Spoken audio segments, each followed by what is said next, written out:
In vitro fertilization.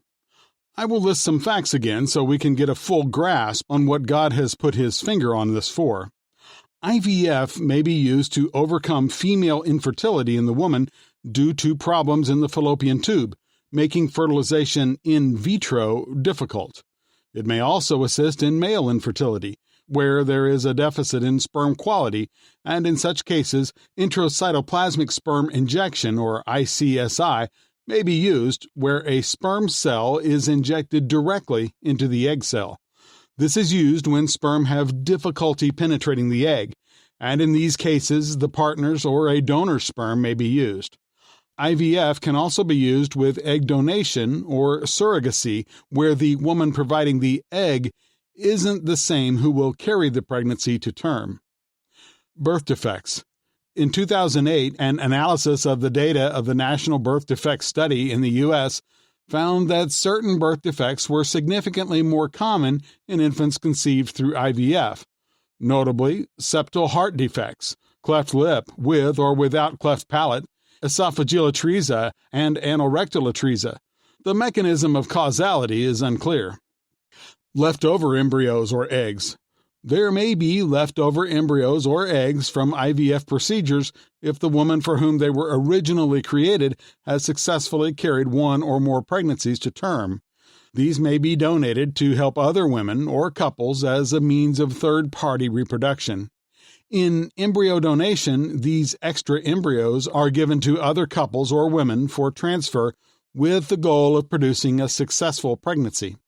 The resulting child is considered the child of the woman who carries it and gives birth, and not the child of the donor. The same occurs with egg donation or sperm donation. Some people believe donation of leftover embryos for research is a good alternative to discarding the embryos when patients receive proper, honest, and clear information about the research project, the procedures, and the scientific values. Remember that God considers life at the fertilization stage. Same-sex couples, unmarried parents. 2 lesbian women walk into a clinic, and one walks out pregnant. You cannot tell me that God is in favor of that. Homosexuality is an abomination to God. All babies are created by God.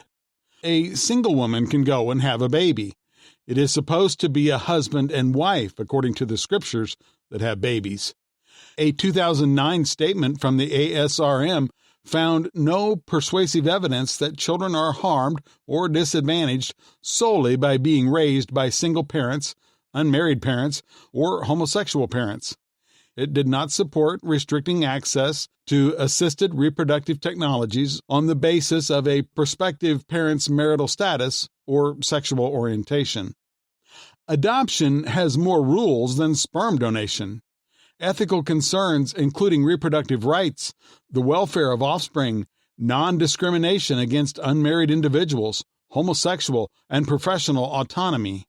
A recent controversy in California focused on the question of whether physicians opposed to same-sex relationships should be required to perform IVF for a lesbian couple.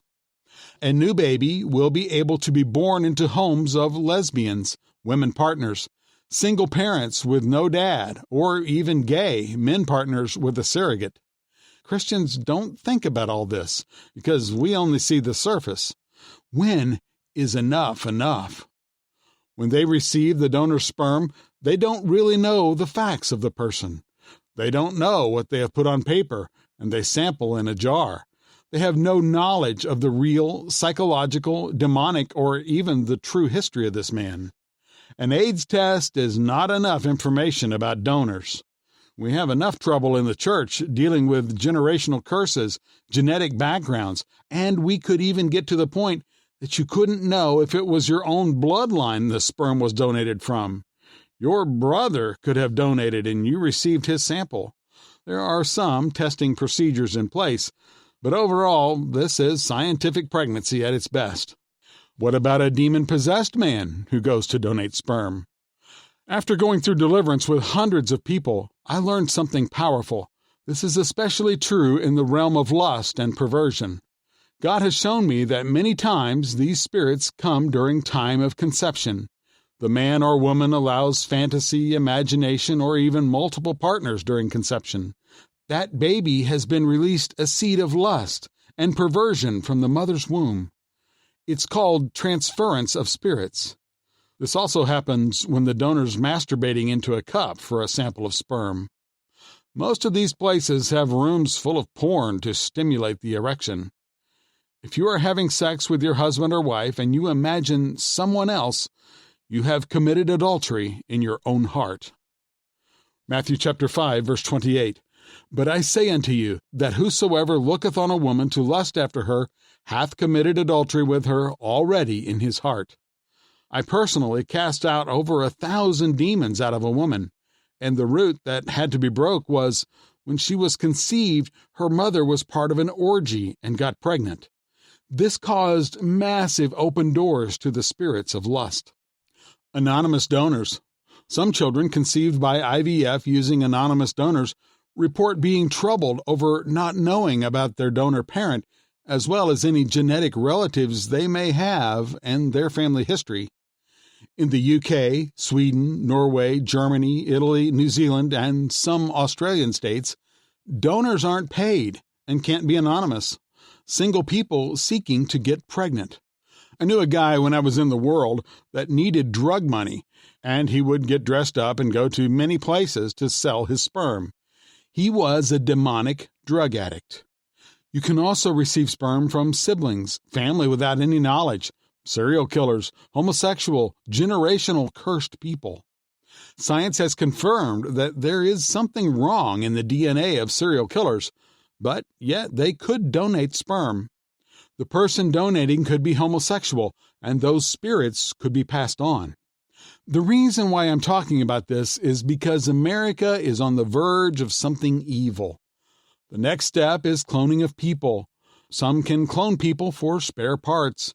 This is not a sci-fi movie. God told me years ago that it wouldn't be long before I would be able to look at a person and not be able to prophesy to them. The reason being is that they will be soulless. If science can create a baby in a tray, how much farther is it to create a person? God is speaking that science is trying to become God, and this is by breaking laws of the Spirit. There are always underground, hidden scientists going against the restrictions for scientific breakthroughs. God talks about seeds all through the Bible. Don't you think he knew about this? And there is revelations in it. Catholic objections. The Roman Catholic Church opposes all kinds of in vitro fertilization because, as with contraception, it separates the procreative purpose of the marriage act from its purpose. The reason is that the fundamental nature of the marriage act, while uniting husband and wife in the closest intimacy, also renders them capable of generating new life. And this is as a result of laws written into the actual nature of man and woman. To up the odds of success, they will even plant 2 to 3 seeds to get a woman pregnant. If they succeed, or get the desired percentage chance of a boy or girl, they will terminate the rest. Abortion, again, is connected to this. What about the tray of left unused eggs, maybe discarded or given to another woman? Wow! We need to pray to break curses off anyone whom has already used this procedure. The church needs to speak up. This is a dangerous thing because it has too many possibilities.